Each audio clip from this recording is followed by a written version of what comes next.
ইরানের ভরণ পোষণের দায়িত্ব নিতে চলেছে খোদ আমেরিকা। শেষমেশ প্রেসিডেন্ট পেজেশকিয়ানের সামনে ঝুঁকলেন মার্কিন প্রেসিডেন্ট।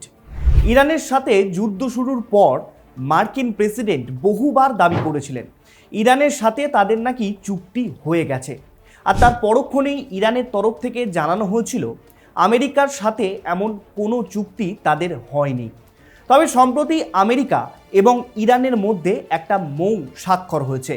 এতদিন ধরে লাগাতারভাবে যুদ্ধের পর মার্কিন প্রেসিডেন্ট ইরানের সাথে সমঝোতা করলেন, আর এই সমঝোতাকে ঘিরেই তৈরি হয়েছে একটা নতুন বিতর্ক।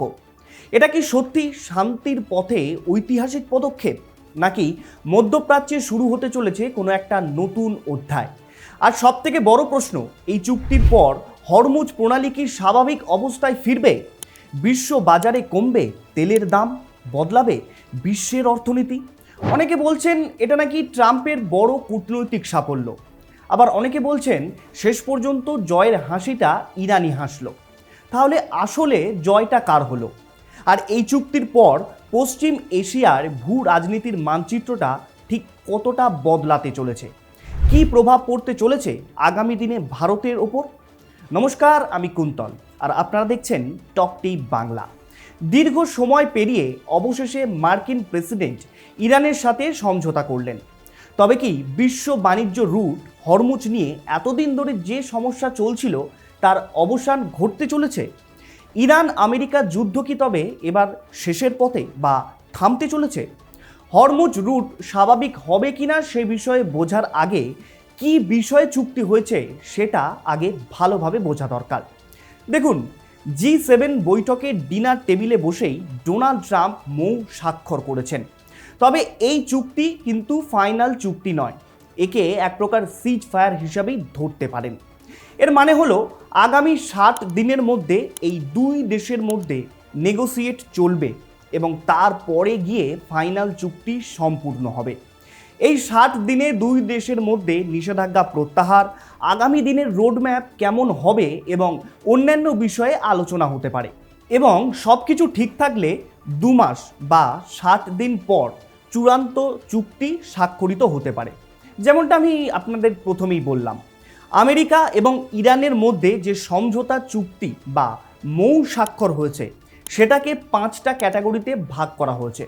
প্রথম ক্যাটাগরি হলো যুদ্ধ ও নিরাপত্তা সংক্রান্ত বিষয়, যেখানে লেবানন সহ সমস্ত ফ্রন্টে সামরিক অভিযান চিরতরে বন্ধ করে যুদ্ধের স্থায়ী সমাপ্তি ঘোষণা করা হয়েছে। এতে দুই দেশ একে অপরের অভ্যন্তরীণ বিষয়ে হস্তক্ষেপ না করার প্রতিশ্রুতি দিয়েছে। পাশাপাশি চূড়ান্ত চুক্তি হওয়ার 30 দিনের মধ্যে মার্কিন সেনার ইরানের কাছাকাছি থেকে সরিয়ে নেওয়া হবে। ইরান আগে থেকেই বলেছিল হিজবুল্লাহ, হামাস এই সমস্ত সমস্ত গোষ্ঠীর ওপরেও হামলা এক প্রকার বন্ধ করতে হবে। আর এই চুক্তিতে সেই বিষয়টাকে এখন প্রাধান্য দেওয়া হয়েছে। দুই দেশই একে অপরের বিরুদ্ধে সমস্ত সামরিক অভিযান অবিলম্বে বন্ধ করতে একমত হয়েছে।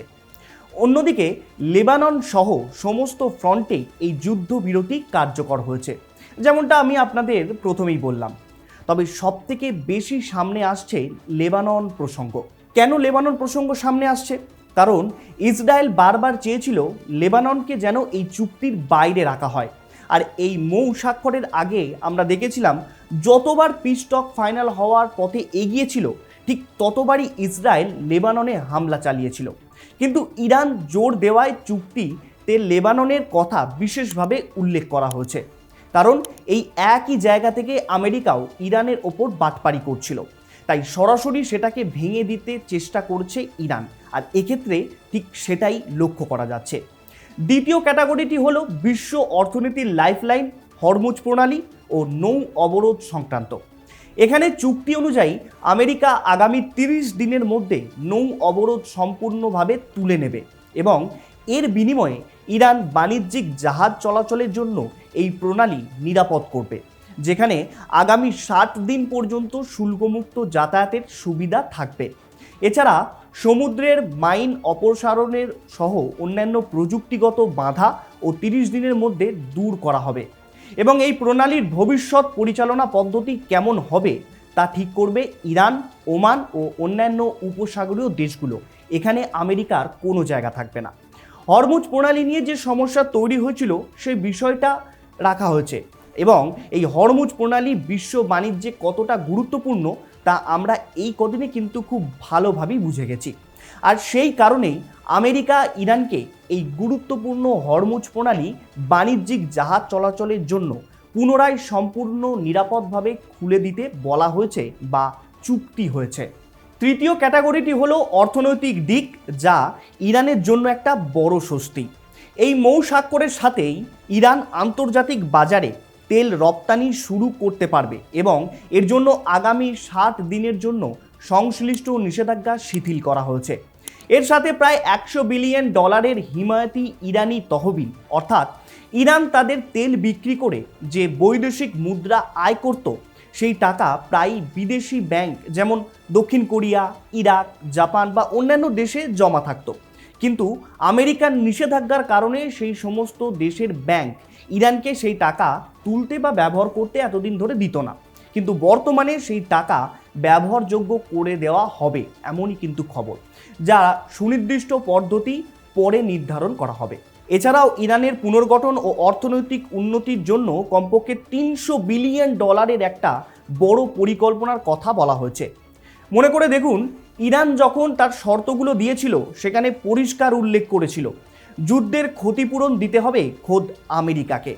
আর এখন কার্যত সেই দাবি মেনে নিতে বাধ্য হচ্ছেন ডোনাল্ড ট্রাম্প। তবে এটি সম্পূর্ণ শর্ত সাপেক্ষ এবং চূড়ান্ত চুক্তি হলে তবেই কেবল কার্যকর হতে পারে। আর চতুর্থ ক্যাটাগরি হলো সবচেয়ে সংবেদনশীল ইস্যু, পারমাণবিক ইস্যু।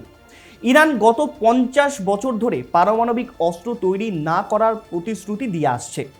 আমেরিকা এবং ইসরায়েল বারবার দাবি করেছিল ইরান ব্যাপকভাবে ইউরেনিয়াম এনরিচ করছে, যা দিয়ে খুব তাড়াতাড়ি ইরান পরমাণু বোমা তৈরি করবে এবং এর ফলে ইসরায়েল ক্ষতির মুখে পড়বে। কিন্তু উল্টো দিকে ইরানের দাবি ছিল এই ইউরেনিয়াম এনরিচমেন্ট করে তারা কোনো খারাপ কাজে ব্যবহার করবে না, শুধুমাত্র নিউক্লিয়ার এনার্জির জন্য তারা ইউরেনিয়াম এনরিচ করছে। যুদ্ধ শুরুর প্রথমেই ইরান কিছু শর্ত দিয়েছিল, পাল্টা আমেরিকাও কিন্তু কিছু শর্ত দিয়েছিল, যার মধ্যে এই পরমাণু কর্মসূচি ব্যাপারটা ছিল। আমেরিকার বক্তব্য অনুযায়ী সমস্ত ইউরেনিয়াম অন্য কোনো দেশের হাতে বা তৃতীয় কোনো দেশের হাতে হ্যান্ডওভার করতে হবে। কিন্তু ইরানের বক্তব্য ছিল তারা এটা থেকে শুধুমাত্র এনার্জি তৈরি করবে। তবে এবারে ইরান তাদের 60% সমৃদ্ধ ইউরেনিয়াম IAEA এর তত্ত্বাবধানে ডাউনব্লেড বা ঘনত্ব কমাতে নীতিগত সম্মতি দিয়েছে। কিন্তু যে পরিমাণ ইউরেনিয়াম ইরান অলরেডি এনরিচ করে ফেলেছে সেটার কি হবে? মৌ চুক্তি অনুযায়ী ইরান ওই ইউরেনিয়ামকে ডাউন ব্লেন্ডিং করবে, অর্থাৎ বর্তমানে ইরান এখনও পর্যন্ত 60 থেকে 70% কাছাকাছি ইউরেনিয়াম এনরিচমেন্ট করেছে। এবার ওটার সাথে কম ঘনত্বের ইউরেনিয়াম মিশিয়ে শতাংশের পরিমাণটাকে কমিয়ে আনা হবে। কিন্তু ঠিক কত পরিমাণ ইউরেনিয়াম ডাউনব্লেন্ড হবে, কিভাবে যাচাই করা হবে, এবং এমনকি এই উৎপাদন একেবারে ধ্বংস করা হবে নাকি দেশের বাইরে সরিয়ে নিয়ে যাওয়া হবে, নাকি শুধু পাতলা করেই এখানে রেখে দেওয়া হবে, এই সব কিছু এখনও পরিষ্কার নয়। এই মৌ স্বাক্ষরে শুধু একটা কাঠামো ঠিক করা হয়েছে, যা বিস্তারিত পদ্ধতি ঠিক হবে আগামী 60 দিনের প্রযুক্তিগত আলোচনায়। পঞ্চম ক্যাটাগরিটি হলো এর বাস্তবায়ন প্রক্রিয়া। চূড়ান্ত চুক্তি সম্পন্ন হলে আরও বড় পরিসরে নিষেধাজ্ঞা শিথিলের প্রতিশ্রুতি দেয়া হয়েছে। এই মৌ স্বাক্ষর কেবল একটা ফ্রেমওয়ার্ক বা রোড ম্যাপ মাত্র। আসল কঠিন বিষয়গুলো যেমন ইউরেনিয়াম মজুতের সুনির্দিষ্ট পরিমাণ কত হবে, সেন্ট্রিফিউজের সীমা কতটা থাকবে, কিংবা এর যাচাই পদ্ধতি কেমন হবে, তা কিন্তু এখনও ধোঁয়াশার মধ্যেই রয়ে গেছে। আচ্ছা, এই মৌ স্বাক্ষরের ফলে ভারতের ওপর কি প্রভাব পড়তে চলেছে? এই চুক্তি ভারতের জন্য একটা বড় স্বস্তির খবর। তার কারণ যুদ্ধ শুরুর পর অপরিশোধিত তেলের দাম ব্যারেল প্রতি $120 ছাড়িয়ে যায়। সেই সময় অনেক বিশেষজ্ঞরা মনে করেছিলেন পরিস্থিতি যদি আরও খারাপ হয় তাহলে দাম $150 থেকে $200 পর্যন্ত পৌঁছাতে পারে, যেটাকে ভারতের অর্থনীতিকে আরও ভেঙে দিতে পারে। কিন্তু এই চুক্তি সইয়ের পর পরিস্থিতি দ্রুত বদলাতে শুরু করেছে। বর্তমানে অপরিশোধিত তেলের দাম $80 নিচে নেমে এসেছে। ব্রেন্ট ক্রুড এখন ব্যারেল প্রতি প্রায় $78, যা গত 3 মাসের মধ্যে সর্বনিম্ন। ইতিমধ্যেই ডলারের বিপরীতে রুপি কিছুটাও শক্তিশালী হয়েছে। হরমুজ প্রণালী স্বাভাবিক হলে শুধু আমদানি খরচই কমবে না, ভারতের জ্বালানি নিরাপত্তাও বাড়বে। এই সমঝোতা পুরোপুরি যদি কার্যকর হয় এবং নিষেধাজ্ঞা শিথিল হয়, তবে ভারতের সামনে আবারও ইরানি তেলের বাজারে ফেরার সুযোগ তৈরি হতে পারে। তবে ভারতের জন্য এই চুক্তির গুরুত্ব শুধু তেলের দামের মধ্যেই সীমাবদ্ধ নয়, এখানেই লুকিয়ে আছে অন্য আরেকটা বড় কারণ। নিষেধাজ্ঞা শিথিল হলে নতুন করে গতি পেতে পারে ভারতের দীর্ঘদিনের দুটি কৌশলগত প্রকল্প, ইরানের চাবাহার বন্দর এবং international north south transport corridor বা INSTC।